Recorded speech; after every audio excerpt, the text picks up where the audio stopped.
Today, with the first pick, we'll tell you which rookies from the 2024 draft class will have the biggest impacts this season. From the 6 quarterbacks that went in round 1 to the most productive skill position players to those defensive players, Rick, who could be making differences in just a few short months. We'll hit on all that and, of course, give you our favorite candidates because we're gambling experts for offensive and defensive rookie of the year as well. I'm Ryan Wilson. That's Rick Spielman. This is episode 160, Rick. And before we get going, how many days to the 2025 NFL draft? Ryan, I was thinking about this last night, and as I mark off my calendar, it's correct with your calendar. Now there are actually our guest producer today, 337 days until the 2025 NFL draft. Crazy times indeed. By the way, Rick and I have closed the book on the 2024 draft class, at least in terms of the coverage of that draft. We did all the grades for every division. You can check that out in the podcast feed. And while you're there, leave us a 5-star review, leave a mailbag question, and Rick will dutifully answer it. Yeah. All by himself. He's going to do a 3-hour show by himself later this summer. He's just answering mailbag questions. No questions off limits. It's got to be a 5-star review though, Rick. All right. So last year, Debo was a part of this show when we did this one, but he has since taken a month-long vacation because he feels like he's earned it. So Nada is going to help us out here. But last year's show, we just talked primarily about the offensive and defensive rookie of the year candidates. We had some long shots. We had some obvious ones. This year, I took it upon myself to give you a bunch of homework, number one, add some categories, and I even named the awards. So we'll go through those. There's 7 of them. We'll end, of course, with the offensive rookie and defensive rookie of the year at the end. But up till that point, we'll hit on some guys that we like through the draft process, and then we think have a chance to contribute. You okay with that? Yeah, it's amazing. Debo goes out of the country, and then you just not only are the GM of the show, the producer of the show, the director of the show, the writer of the show. So it's like an honor and a privilege to sit here and see all this multi-talented things that you can do. Yeah. By the way, I have the ability, I've been told by myself, to hire and fire people. So watch your step, okay? Okay. Nothing you would rather do than get fired and go play pickleball right now, I know. So yeah, or golf, or get out of summer scouting school. Unbelievable. You are truly living the dream. All right, let's do this. Category 1. This is an easy one. We'll start with the offensive awards. Biggest impact rookie quarterback. You can list as many as you want because Rick likes specific instructions. I'm calling this the C.J. Stroud Award. Little did we know 12 months ago C.J. Stroud was going to be a top 5 quarterback, but here we are. Our lists are exactly the same, so no drama here, Rick. Caleb, Jayden, and we both included Bo Nix. So there's the schedule has been released as we do this podcast. We knew which teams these teams were going to be playing. But in terms of, let's start at the bottom, work our way back up. So Bo Nix, I would imagine he's going to be the starter. And if he is, he's going to be thrown in. You know Sean Payton a little bit. Do you think it'll be a Bobby Slowick, C.J. Stroud approach where you try to give him a little bit at a time, or is he going to throw the whole book at him because he's 24 years old or whatever? No, I think Sean Payton is known for being a quarterback guru. So it'll be interesting to see how big a guru he actually is. This has been his guy. I know he talked about how he fits well within the scheme. I'm sure Sean Payton is smart and is as successful of a head coach and offensive coach as he has been. He'll know how to bring Bo Nix along. He'll know what he can handle and not handle. But I'm anxious to see out of all the quarterbacks, this is the one, because this is one everybody felt was a Friday pick. He ended up going to Denver at 12. And I think I don't want to call it an arrogant pick, but Sean Payton this is my guy, and watch what I do with this guy. So I'm anxious to see what he does with him. Okay. Well, they open up at the Seahawks. So they're going to get a test early on. The defense has gotten better. Then they play the Steelers in week 2, at the Buccaneers, at Jets. Those are some pretty good defenses to get things rolling there. So we'll find out pretty quickly what things look like. And obviously, a lot can change personnel-wise between now and September 8th, the opener for them. But just something to keep in mind there. So I'm assuming, and it's not safe to assume, but for the course of the conversation here, as we work our way back up, next up is Jayden Daniels, who will probably start for Washington. I'm assuming as we get higher and higher here, you expect that these players to be more productive? Yeah, I think Jayden Daniels will be productive. I think he has enough skill guys around him with McLaurin and Dotson. They signed Ertz. They have Eckler in the backfield. A lot of one-year veteran type deals, but guys that are still good football players that can set the culture. And then Sanat, who we'll talk about later, will have a major impact as well. But I think they improved their offensive line, although there's still question at left tackle, in my opinion. Yep. Cliff Kingsbury, whether you want to call it the air raid offense, which I read an article, said he doesn't like that term. There are some concepts out of there, but he has had a lot of success with quarterbacks with this type of athleticism and also ability to throw the ball. Week 3 matchup is going to be a matchup of quarterbacks that no one was talking about heading into their final year of college, both LSU quarterbacks. Washington at Cincinnati. So Jayden Daniels presumably against Joe Burrow. That'll be a fun match there to watch. But, yeah, I think the other thing, Cornelius Lucas is left tackle. We talked about him last week on the podcast for Washington. The other thing with Jayden Daniels is he does provide you some cover for a suspect offensive line because of his athleticism. But the thing you have to be wary of is you can't take a ton of hits, right? So, and we saw that with Anthony Richardson, and he's big and took hits that were unnecessary and knocked him out for the season. So this is a different level of hitting. I'm not saying collegiate ball, they don't hit, but these dudes in this level will hit and you feel it. So the quicker he can learn how to slide and to live for another down, probably the more success he's going to have staying on the field. Yeah, I'm going to give us a little peek behind the curtain here to people watching and listening. We were literally talking WNBA before we started because producer Nada is going to be producing the WNBA podcast that's coming up. So look for that. But you were making and you followed WNBA pretty closely. That Caitlin Clark had 10 turnovers, and you said the windows get tighter in the WNBA, just like they do for college quarterbacks going to the NFL. So even if you're the best player on the planet in college, it doesn't necessarily translate right away. Well, see, I was trying out to maybe be a guest on the WNBA podcast. Draft analyst. Do you know how to scout basketball players? They're just athletes, right? Well, you work with Golden State. I'm sorry, what's his name? Bob Myers. Yeah. Bob Myers. And it was interesting to hear some of their concepts, but through my time in Minnesota, I spent time with the GMs down at the Timberwolves, at the Wild. Do you guys share secrets? Yeah, we just talk about different things. In fact, we had an all-pro sports analytics conference. Oh, okay. That all 4 pro sports teams in Minnesota, we got together with our analytics departments to share different ideas and different way hockey uses analytics compared to basketball, compared to baseball, compared to the WNBA, what they use. So I got an opportunity to know a lot of those people. I know Cheryl Reeves very well, the head coach with the Minnesota Lynx, who I believe is a general manager as well. Spent some time with her. Phenomenal coach, phenomenal leader. I mean, the run they had a dynasty up there with the Lynx with how many WNBA titles that they have won.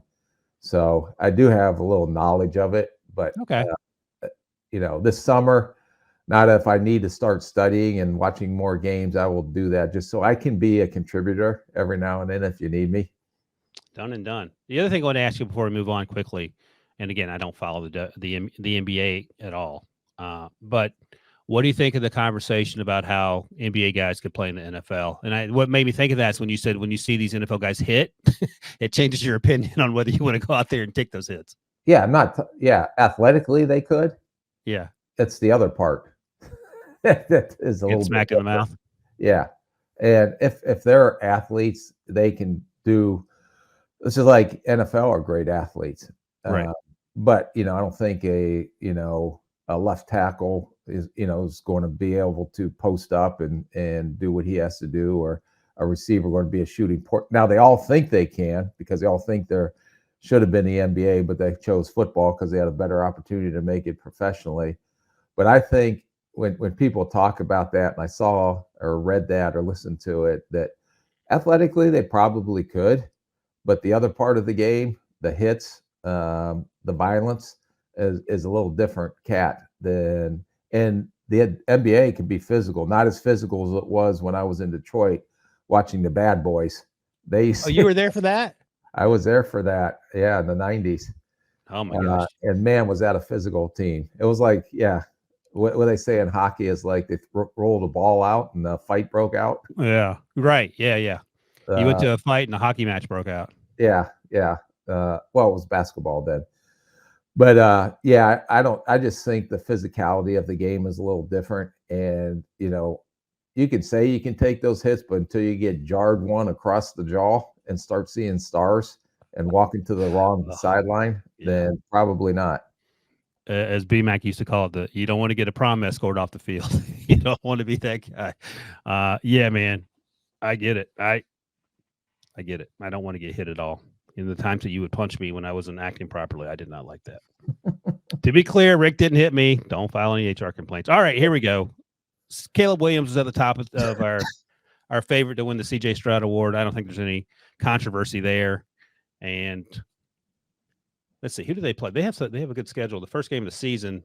Oh, it's the Will Levis Bowl. That's what it is. Yeah. I think we had secret text going on yesterday. Yeah, I sent one to our buddy Pete and you on the text thread because he's a big Will Levis guy. Caleb Williams versus Will Levis, a 1 p.m. game. That should be a primetime game. And week 2, that'll be fun too. They're at the Texans. Going to play CJ Stroud. The week after that, at the Colts, play Anthony Richardson. So going to be a lot of matchups. And then week 5, they host Bryce Young and the Panthers. So it'll be a lot of fun games early on between some of these young quarterbacks in this, post Tom Brady, post Peyton Manning, post Matt Ryan world. All right. That was the CJ Stroud Award. No real drama there. Next up, excuse me, most productive non-quarterback rookies. List up to 3 for each position with their specific instructions. And Rick, you followed those to a T.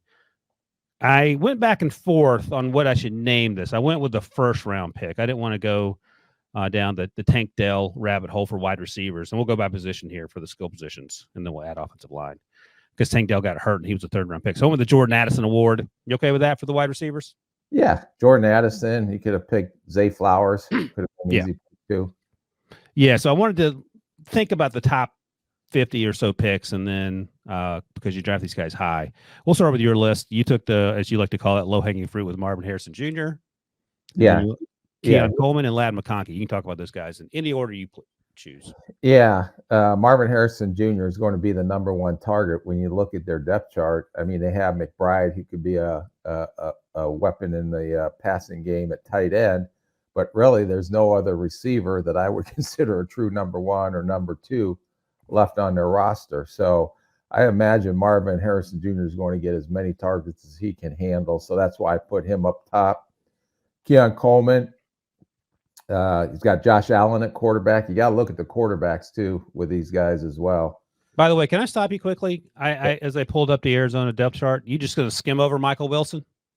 If he's on the field, but he's hurt all the time. Okay. Are you declaring him a number 1 receiver right now? He's 1A in my mind. And his mother's, I'm sure. Hey, Wilson's got to stick together. That's what the lesson is. Yeah, that's great. All right, quarterbacks matters. What you were saying before I interrupted you. Yeah, so they got Samuel and Shakir up there, smaller guys. But I think this guy's going to be a big target down the field for him. Kincaid and Knox also are major contributors in the passing game, especially the way Kincaid played last year for Buffalo. So he's going to get his share of targets, and I think that he is going to thrive up in those conditions and with a strong arm quarterback. I know that he thrived up in Michigan State before he transferred in that type of weather, before he transferred down to Florida State. So I think he'll be up in the running. And then your guy, McConkey, who does have Justin Herbert, they don't have a true number 1 receiver either. I mean, Johnson and Josh Palmer, they're probably other 2 guys. They don't have a really legit tight end threat as a receiver. They signed Disley from Seattle this year as an unrestricted free agent, and his specialty is blocking. So they're going to be a physical team and run the ball. But I think Ladd McConkey is going to get, a lot of targets his way just because of the rest of the receiver depth and tight end depth on that roster. What is the realistic expectation for growth for Quentin Johnston, last year's first-round pick, who struggled as a rookie? Yeah, I think he got better towards the back half of the season. I think he stopped thinking a little bit. Yeah. So it'll be now he's got to learn a whole new system with a whole new offensive coordinator. So I don't know if that'll set him back or not. Continuity sometimes is big for these guys. So it's like he's starting back over from square one. Yeah, that'll be interesting to watch as well. But Ladd McConkey feels like he'll be one of these players to hit the ground running. By the way, I should pin you down on one of these things. So in terms of the quarterbacks, who is going to, in fact, have the biggest impact? Caleb. Yeah, I agree with that. And I'll get your wide receiver after I go through my list here. So I had Ladd McConkey on my list as well. I also had Xavier Worthy. He was my top choice. The Rashee Rice situation continues to be one in which Rashee may not be playing early in the season. And again, quarterbacks matter, offensive coordinators matter, head coaches matter. And I think that's going to be a situation where if Xavier can get his feet under him a little quicker than Rashee last year, maybe he's more productive sooner. They do have Hollywood Brown. Sky Moore hasn't quite yet found his footing I think he's going into year 3 or year 4. But after that, it's wide open. Kadarius Toney, and as you mentioned, Chiefs fans probably don't want me bringing up his name too much. And the other big play target, of course, is going to be Travis Kelce and perhaps your guy Jared Wiley, the rookie at TCU at tight end. My other name, though, and this one I went down the list a little bit, and I'm just trying to – if Malachi Corley, and we talked about him being sort of the guy you get the ball to near the line of scrimmage and let him do the rest, which is all he did at Western Kentucky. He showed the ability to run some of the routes at the Senior Bowl, but he wasn't necessarily creating separation. But you got him. You got Garrett Wilson, who asked for help, and they gave it to him, and you signed Mike Williams coming off the ACL. You have some tight end help in Conklin and Ruckert. I think he has a chance to be sort of the running back / tight end tweener that Aaron Rodgers can just dump the ball off to and let him do the heavy lifting. And if he's not asked to do too much or think too much, like you were talking about Quentin Johnston, I think he has a chance to be a pretty big contributor early on. What do you think about that? As long as they don't have him think too much. Reading coverages, running routes. Just figure out ways to get the ball in his hands and let him use his athleticism. Yeah, exactly. Throw bubble screens and slants and let him do the rest. So those are my 3 guys. All right, of the 3, are you leaning towards Marvin because he's going to get the most targets? Yeah. All right. Yeah, no question. I think I might go with Ladd McConkey for my list. Xavier, Ladd McConkey, and Malachi Corley. I think he's the most consistent coming in, and he's the most likely to be targeted because he can line him up anywhere. I know you think he's probably size-wise more likely to be inside. Mm-hmm. But I'm going to go with Ladd. Okay. You okay with that? Yeah, that's $1. Oh, we're doing dollar bets. Okay. All right, let's do dollar bets on that. All right, I like that. Let me make a note. So you're taking Marvin. I mean, geez, I should be able to get like 2 players for Marvin. I didn't take the low-hanging fruit. All right, next up, we're going to go running backs, the Jahmyr Gibbs Award. I was looking at the numbers. Running backs didn't do a whole lot rookie-wise last year in terms of like huge numbers. Bijan started off strong, and then the wheels sort of fell off, and Arthur Smith got fired, and things didn't go well there. And by the end, he was one of the least productive in terms of success rate. He was dead last among the rookie running backs. He's obviously a really good running back, but I think the things just sort of went sideways for that team offensively. But Jahmyr Gibbs was an option. Devon Achane couldn't stay healthy. Keaton Mitchell, unfortunately, couldn't stay healthy. And Zach Charbonnet was a fun guy to watch, but he wasn't asked to do the heavy lifting. So I went with the Jahmyr Gibbs Award for running backs. Who are your 3 guys? Blake Corum will be my first guy. Yep. I think he's going to the LA Rams. I know everybody thinks they're going to throw the ball over the yard, but I think they're going to try to establish the run game. And I think Corum fits perfectly in that scheme with Kyron Williams as a 1-2 punch. And just McVay, I know you think you have all of this, you got Cooper Cup and you got Nakuda or Nakua. You know that man's name. Stop it. Nakuda. Menudo. Yeah, Menudo, whatever his name was. Oh my gosh. Puka Spielman. They really try to solidify that offensive line up front with signing Noah Jackson, who is a big physical run blocker. They extended Kevin Dotson, who they traded from Pittsburgh, which ended up being a really good trade, gave him a big deal. Mm-hmm. then Steve Avila will be at center, who's also another big physical. So I think this team's going to try to be physical as an inside zone team with these big hogs that they signed and extended up front. Any concern about in terms of who's going to be most productive on your list? Any concerns about him sharing carries with Kyron Williams? Well, Kyron Williams got hurt last year too. You got to figure these guys are going to get their touches because it's hard for a running back to stay out, all of them to stay healthy for a full 17-game season. So you got to do it by committee, and I think he'll be a major part of that committee. And I love his vision, especially in line and his run balance. His biggest not coming out was basically the speed in the open field, but inside and how they're built right now with those guards in that center, I think that's going to suit his skill set really well. All right, who's next? Ray Davis, our phenom from Senior Bowl. Another guy that I think will be part of the big committee with James Cook. Two different styles of back. I think Ray Davis is a little bit more straight line, but more physical as a runner. I think we've seen what he can do as a receiver out of the backfield down at the Senior Bowl.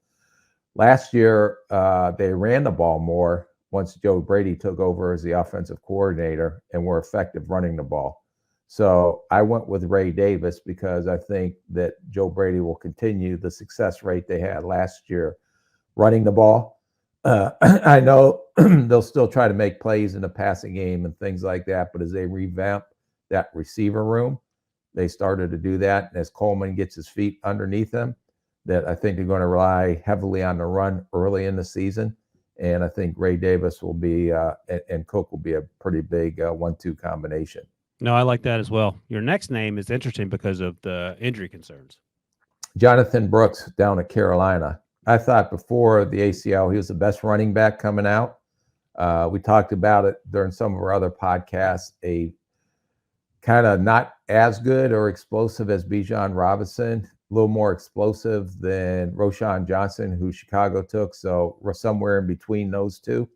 And I think that if he's ready to go at the beginning of the season, coming off his ACL, Dave Canales is going to try to establish the run because that sets up the play action. And everything they're doing, they're trying to take the heat off of Bryce Young. I mean, they just, like I said, fed him with a fire hose last year. And drowned. Yeah.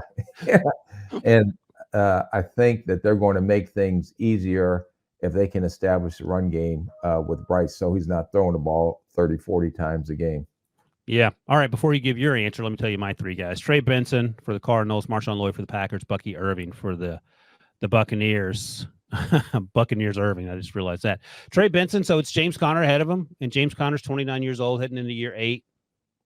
And he's had some injury histories, but when he's healthy, he's been really good. But I think in terms of the balance and the staying healthy and the things you talked about, with the Rams and Blake Corum and Kyrie Williams, that holds for the Cardinals as well. So it could be a situation where Marvin Harrison leads the rookie receivers and Trey Benson has a chance to lead the rookie running backs in rushing. So I like his chances there. Marshawn Lloyd is interesting. We talked about the NFC North last week on the podcast recap grades for the 50th time, it felt like. But it sounded like there were some conversations about giving him a heavy load there. They do have Josh Jacobs, of course, and A.J. Dillon, I think, is in the last year of his deal. So he'll have an opportunity to share carries early, and he can give you something out of the backfield as a receiver. And Bucky Irving didn't time well. He ran in the 4.5s, maybe even 4.6, but he played much faster than that. And I like his ability to sort of create space with his short area quickness and then win down the field. He can also catch the ball coming out of the backfield too, and feels like a security blanket potentially along with Rashad White for Baker Mayfield there. So who is your most productive running back prediction? I am going to go with Jonathan Brooks. Oh, man. He's not going to be ready week 1, is he? I'm going to go with Jonathan Brooks. I do not stutter. There's a 17-book chapter before you get to the that is true. Yeah, the postseason. So let's not remember, not 1 week does a book make. Wise words from Rick Spielman. All right, I'll go with Trey Benson. Trey Benson had a serious injury in college as well before he transferred, and Jonathan Brooks has the ACL. He should be good to go, though, hopefully by the end of the summer. Next up, the most productive tight end, Sam Laporta Award. You don't have any issue with that name, I would imagine. No. Once again, you took the low-hanging fruit. Go ahead. Yeah, Bowers is easy, depending on who's playing quarterback. Now, Adams is going to get his major touches as well, be a focal point of the offense. But I think Brock Bowers, they drafted him for a reason because he's so unique as a playmaker, not just a tight end, but a guy that can score points for your offense. We talked about it last year and how he took over the Auburn game when we watched that game. So understand Myers, but Myers is not the same athlete who they drafted out of Notre Dame. In the second round, I believe 2 years ago, Bowers is a mismatch in the passing game, and I'm sure he'll be a major part of that offense. All right, who's next? My guy, Sennett. Yep. I think he's going to surprise a lot of people. I think he's going to be better as a pro than he was in college. Probably start out behind Zach Ertz, who they signed as a veteran 1-year deal, but Zach Ertz is at the end of his career. I imagine they'll use Sennett a lot of different ways, not only on the line of scrimmage, but as a fullback, as an H-back. Underrated athlete, in my opinion, that I think will carve out a significant role for their offense. Oh, and finally, another. Yeah, your guy. I didn't know where else to go. Jatavion Sanders. Yeah. And everybody understands he can't block or doesn't block well. But what do you think he thinks? Because he's been hearing that now for 8 straight months. I'd probably try to get better as a blocker if I keep hearing that. Oh, fair enough.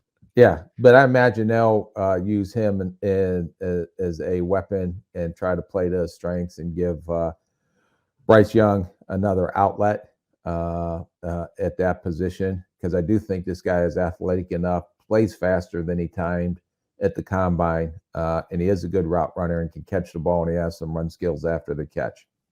Very nice young man when we spoke with him at the combine as well, but I think he was aware of the fact that he needs to get better as a blocker. Do we have a comp for him? I'm trying to think of who he would be. He's not Ingram. He's not nearly as athletic as Ingram was coming out, and he's bigger. Yeah, I can't even remember. I'm so over comps. I know. All right. We'll circle back on that one. We'll call that one a teaser. All right. Before you give me your most productive tight end, let me give you my list. Ben Sennett, of course, is on my list. I think I'll have a chance to play a lot too, because Zach Ertz wasn't doing a ton in Arizona when he was there. And I think that Sennett gives you that juice as a young tight end. Then I went with your guy. I went with Cade Stover out of Houston. Now, yes, they just re-upped Dalton Schultz, but we watched every single snap that C.J. Stroud threw last year because we talked about it every week. And Dalton Schultz, I thought he probably could have played more consistently. I would imagine Dalton Schultz might agree with that. He had some drops and some situations that I thought maybe he should make the catch. Either way, I think Cade Stover, if he can get on the field, he's probably a year away from being a bigger contributor than what I have him listed here. But I think maybe he surprises because of his athleticism. He's still new to the position. And I like him. That makes most importantly, I like him. Okay, that makes there justifies what you just said. That's right. That's $1 right there just because I like him. And finally, my other guy, I got a lot of guys. Tanner McLaughlin for Cincinnati. Now, we talked about Eric All, who they drafted coming off the ACL out of Iowa. They drafted him first in the 4th round. They came back in the 6th round. They got Tanner McLaughlin. You talked about Tanner. Looks like he's a better athlete. I think he is. I think he's better down the field. But again, Eric was playing in that Iowa offense, so who knows? He could literally be George Kittle. We wouldn't know it until he gets to an NFL offense. But I think Tanner has a chance, if he's healthy, to be on the field, and maybe he'll be further along than Eric All coming back from the injury. Just be a guy that does what Jatavion Sanders does, runs down the middle of the field, catches the ball, and long strides it for yards after the catch. But these two guys are long shots in terms of Cade Stover and Tanner McLaughlin as being the most productive. But I want to get them on the list to give them recognition. Yeah, who's your guy? I'm just kind of disappointed in you. Why? Who did I leave off? Your Penn State flash. I thought about it, but you like all of a sudden abandoning ship. Theo Johnson. So if Cade Stover's a year away, Theo Johnson is definitely a year away. But I thought at least in Houston, Cade might have an opportunity to catch some passes from CJ. But I did think about it, and that there's reason to be disappointed. Sorry, I'm disappointed. Theo. All right, who's your most productive tight end? Well, this is easy, but I'm not going to go with easy. I'm going to go with Sennett. All right. I got to go with Senate too, unfortunately. So that ties us in the dollar bet Oh situation. no, take Senate. I'll take Bowers then. Okay, so you can make $1. Very well. Suit yourself. Shouldn't have told you. All right. Skill position players. Check, check, check. Now we're going to the offensive line. The most productive offensive lineman. That's going to be tough to measure in terms of the dollar bet, but we'll eyeball it. Do you have any problem with me naming it the Steve Avila Award? No, that's fine. Okay. I would have gone with Paris Johnson Jr., but I looked at his pressure rate, and he was struggling a little bit in terms of the rankings there. I thought he had a good season, but whatever. All right, so we have one guy that's the same. It's at the top. All right, good. Who you got? Joe Alt, wherever they line him up, I think day one starter. Next guy, J.C. Latham. I am putting all my faith into Bill Callahan, getting him ready to play left tackle if that's where they line him up. But hey, let me ask you a question. Would you feel more would you be able to sleep better at night if the Chargers had taken J.C. Latham at 5 and then the Titans had taken Joe Alt at 7? Yeah, well, that would have been an ultimate analyst. Yeah, draft. Just because they play the positions in which they're being asked to play. That's all. Yeah. Okay. No, but I'm not going to say Chargers. Are you telling me that they made a mistake drafting Joe Alt? No, I'm just asking if you'd feel better about it. I feel fine. You okay? I'll be able to sleep well tonight on the island. in one of your many mansions. It's a humble little remote house under a bridge. Your little shack there. Yeah. All right. So J.C. Latham, Bill Callahan. Yeah. And then my last one is. Oh boy. I was going back and forth because there is going to be some of your Pittsburgh offensive linemen, not Zach Frazier. Really? No. But I went with Jackson Powers Johnson. I liked him. I'm going to ride him all the way through. So I liked him coming out. Loved him on this stage when we interviewed him at the combine. And then I just think this guy is going to set the tone up front on the offensive line for them. I saw a clip the other day, maybe last week, at OTAs where he took the blocking dummy and the assistant coach attached to it and just threw him out of the club. And it made me think of you when you tried to hurt him at the combine. He pulled his career with a chest bump. He pulled a Spielman on his new assistant coach. All right. My guy, Joe Alt. Oh, I did have Jackson Powers Johnson there. I didn't realize that. I missed that one. All right. So I agree with you on Jackson Powers Johnson. But then I went with Zach Frazier. Ugh. He's going to start. He just has to play well. That's all that has to happen. It's pretty easy math, Rick. He's going to start. He has to play well. Right. Look, he ain't going to be Marquise Pouncey. He was a first-round pick, but he's a good athlete.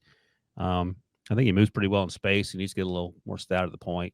You're making faces, whatever. All right. I don't know how we're going to measure this most productive. Maybe we'll let Debo or whoever the producer is at the time after Debo gets promoted to president make the decision. Who's your favorite to be the best offensive lineman among this crew? Jackson Powers Johnson. Oh, God, that's a good one. I mean, I'm going to take the low-hanging fruit because how are we going to measure whether Zach Frazier's good? I'll go with Joe Alt. All right. Actually, be tougher for him, too. Yeah. You think? Yes, it will. Yeah, of course. All right, let's take a quick break. When we come back, we're going to talk about some day 3 offensive players who will have big impacts, or as we call it around here, the Puka Nacua Award, right after this. The best couch potatoes come from Pluto TV country. And these taters, they like all sorts of different things.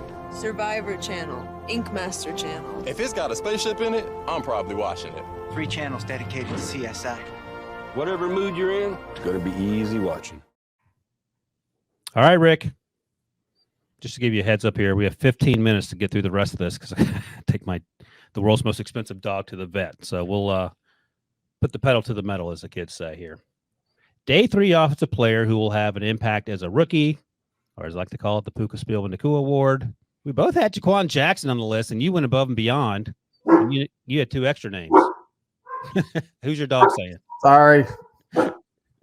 Your dog likes or does not like Jaquan Jackson? No, he's all upset about the Puka Nacua Award. He didn't like him either coming out. Hey, Spielman stick together. I'll give him that. Sorry. That's fine. Go ahead. Hang on. Are we like hold for just a second? He's gonna Yeah, go ahead. I'll filibuster. I'll go through my list while you go take care of your dogs. You want me to do that? hang on. All right. So my day 3 offensive player who will have an impact, Jaquan Jackson out of Tulane. You good, Rick? I'll let you know here in a minute. It reminds me of the clip during COVID where the guy was giving a very serious talk about Syria to some British news station, and his little girl comes in and she's dancing behind him, and then his younger daughter comes in the stroller, and he's trying to talk very seriously, and then you see the wife bust through, falling down, and she's like, "I went to the bathroom for 4 seconds." If you had kids, you're like, "Yo, yeah, I get it. 4 seconds, these 2 little monkeys escape from me, and this is what happens." Uh-oh. All right. I'm going to be a professional and power through. I saw day 3 offensive player. I didn't see I thought it was day 3 offensive players potentially, but I went with Jaquan Jackson. I know he's going to be behind Tyler Boyd. Oh, yeah. They just signed him. But I think this kid could have a major impact as a returner for them. I agree. Troy Franklin was a possibility for me just because of the chemistry with Bo Nix. They traded away Judy. They got Sutton, Reynolds, and Mims, Josh Reynolds, who they signed from Detroit. But I think Franklin can surprise some people. And then I threw in there Ray Davis as a dark horse, just up in Buffalo, and them what we talked about earlier, being a running back committee with James Cook. All right, I only put one name on this list, so Jaquan Jackson's my guy. Who's your guy going to be? Well, he was my first guy. I'm going to go with Troy Franklin for the Dolphins.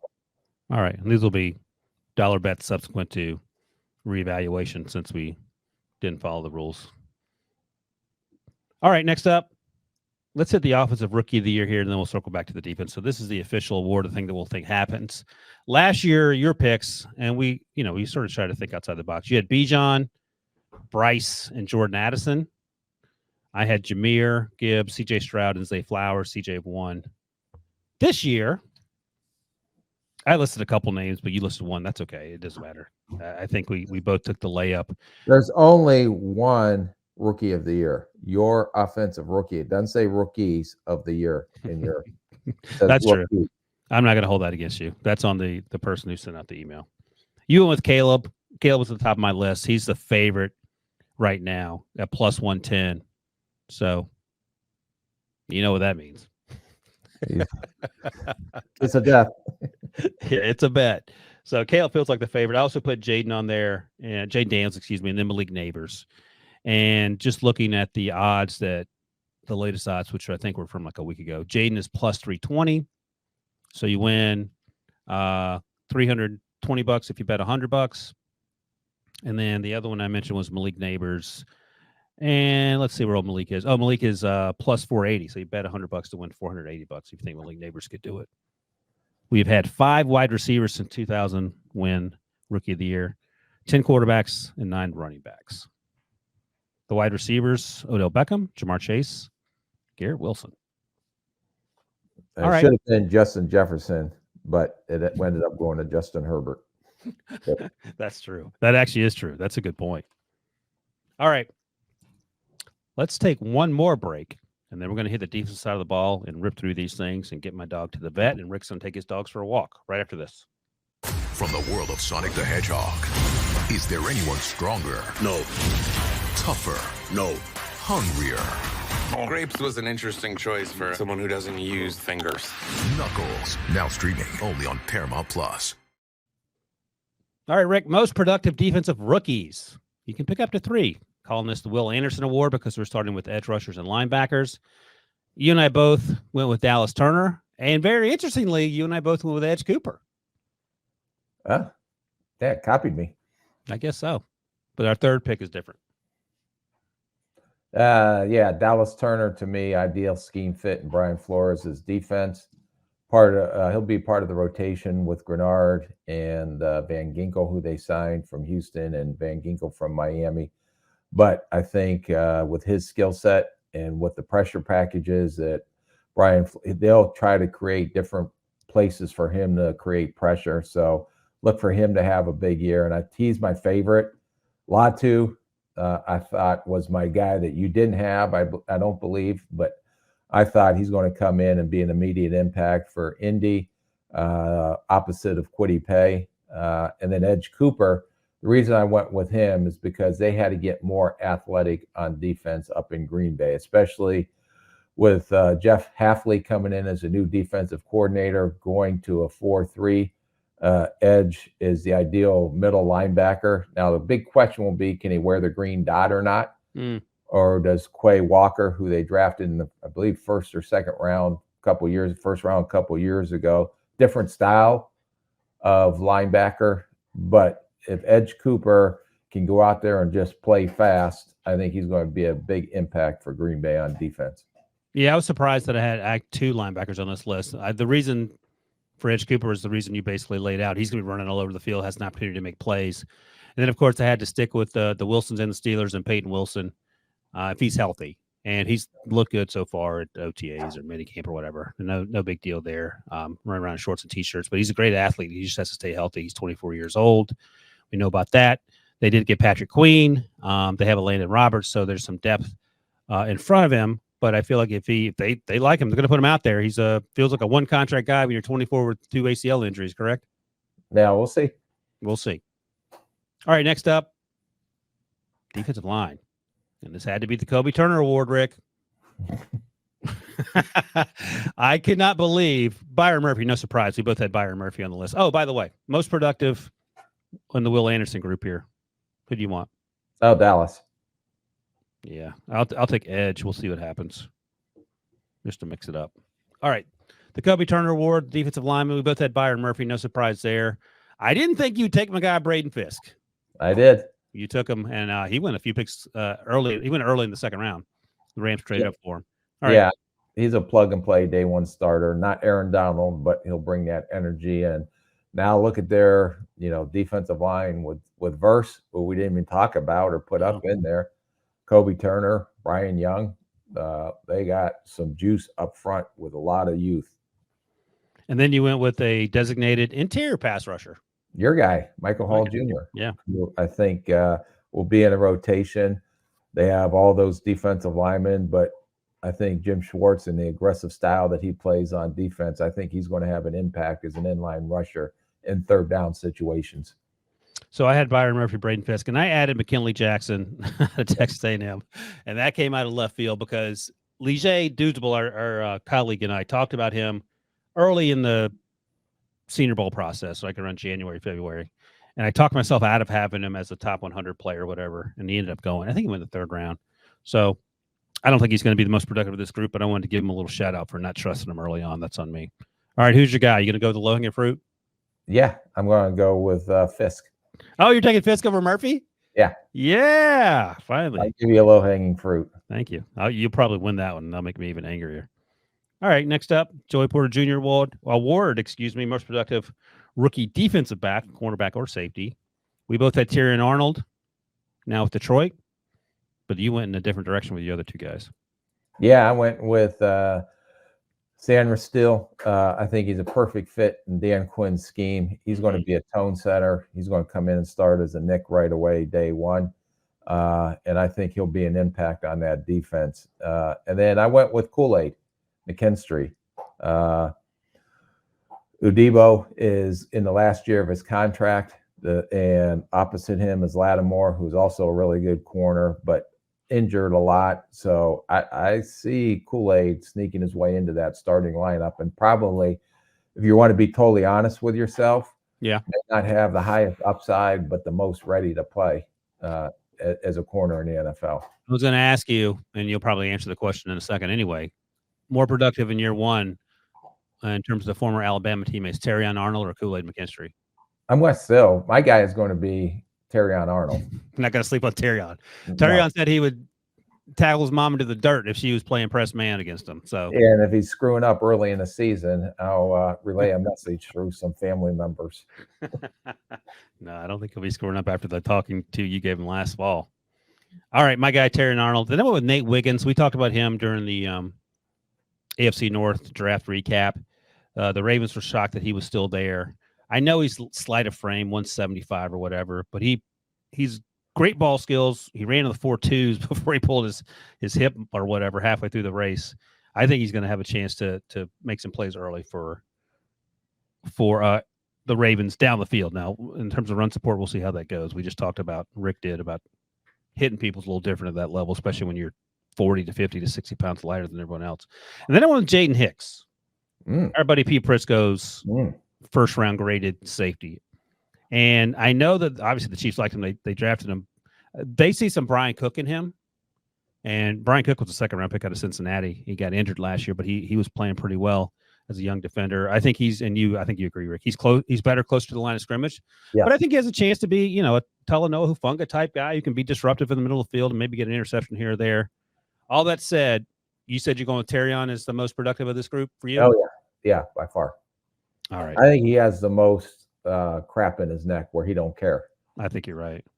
I'm going to go with Nate Wiggins, just on the hopes that he gets 3 or 4 interceptions down the field. Okay. All right. Next up, day 3 defensive player who will have an impact as a rookie. I'm calling this the Ivan Pace Award with an asterisk because Ivan Pace did not get drafted, but technically he did sign on day 3. So loophole there. So I only went with 1 player. You went with 3. That's okay. We both had Mo Kamara. I thought I was sneaking one by you there. Who else did you have? Daedron Taylor Demerson. Yep. I just think he's going to be an ideal fit on the back end with Budda Baker and Jonathan Gannon's defense. I think they're looking for an athletic guy like that. But my guy is TJ Tampa. I know they drafted Wiggins, but I think Tampa's going to give him some versatility on the back end, either corner, maybe some nick, even some potential safety to try to free up Kyler Hamilton to do what he did last year, how they moved him around. So I'm going to go with TJ Tampa. I think they got great value with TJ. Smart, instinctive, can play multiple positions, and I think he'll have an impact on the Baltimore defense. Not a dollar bet, but who has more interceptions, TJ Tampa or Nate Wiggins? TJ Tampa. Oh, boy. All right. Obviously, I have to go with Mo Kamara because he's only one on my list. Situational pass rusher. They also got Chop Robinson in round 1. But maybe it's a situation where he comes in and pulls a James Houston role and has 4 or 5 or 6 sacks or something like that. Undersized at about 6'1". I think he's 250. We talked about that the other day. But he's got a little juice coming off the edge. All right. He's a good player. He'll be in that rotation down there. And right, they've had injuries too. So yeah, Chubb's durability concern. Phillips coming off an Achilles. They did get Chop, who will be in that rotation, but I thought Mo Kamara was a little bit like Van Ginkel, who they lost to Minnesota, with that type of motor and that type of energy, the way he plays. Well, that's high praise because Van Ginkel was a problem last year when he was on the field. All right, and finally, our defensive rookie of the year. Looking back at last year, Rick, your 3 candidates were Jack Campbell, Jalen Carter, and Emmanuel Forbes. Mine was Kalijah Kalijah Cansey. What am I talking about? Felix Anudike-Uzomah and Nick Herbig. We didn't win that one. It was Will Anderson Jr. Yeah. Got a little too cute for our britches there. Jalen Carter was in the running early on, and then he sort of tailed off. Yeah, I should just went with my guy, and I don't know why. I apologize. Yeah, I don't know why you didn't either.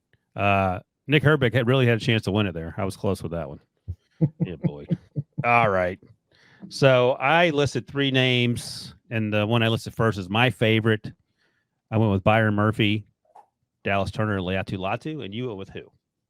Oh, Dallas Turner. I'm not going to do another Alabama guy like I did Will Anderson last year. I'm redeeming myself. So Dallas Turner is the prohibitive favorite. It's what's weird. What? Is that Leatu Latu you didn't even list as a top 3 edge guy or linebacker, yet you're trying to put him up there as potential defensive rookie of the year. Very peculiar. Yeah, I had to get the Steelers' Peyton Wilson in there. Oh, God. And I was thinking my thought process, and look, it could be flawed. Let's be honest. Edge Cooper and Peyton Wilson will be running around a lot, whereas sometimes a situational pass. Yeah, why did you throw Latu in there then? Go with your guy. I should have. Yeah, right. You're a fence guy. You either take one side of the fence or the other. Either go all in and go all out. It's a wide fence. You try to cover your tracks on both sides, and that's not the way you do this. Okay. As you take the favorite to win Defensive Rookie of the Year in Dallas Turner. Latu's second, by the way. I'm going with Byron Murphy, who's way down the list. He's sixth at plus 1,300. So that means if I bet $1, I'm going to win $13 million, according to the my math. All right. We got this. Got some dollar bets written down here. That's it, Rick. Now I got to go take this dog to the vet and spend my earnings that I'm going to make on this $13 million and take care of this dog. Yeah, well, my dog is like Michael Penix Jr. He's had 2 ACL repairs. I took him out of the rescue for like $5. I've spent gazillions of dollars on repairing both of his ACLs in his hind legs. He got you on the back end. He saw you coming. Yeah. I tell my dog, not this dog. This dog's actually figured me out. Our first dog, I said, listen, you have $2,000 to spend over the duration of your life. Spend it as you so choose. But if you use up the $2,000 in year 1, you're going to be in a wheelchair, buddy. So just pace yourself. Oh, yeah. Mine is went from a rescue dog to a show dog with the money I spent on new legs for him. New legs. All right, Rick, that's a wrap on episode 160. Thanks as always to my guy, Rick. Thanks to Nada for producing. Good seeing you, Nada. And thanks to all you guys who watch, listen, and comment. I will be back after Memorial Day. This will be the middle of the week, Memorial Day week, and then we'll be back in June. So hope everyone has a good Memorial Day. We'll see you guys later.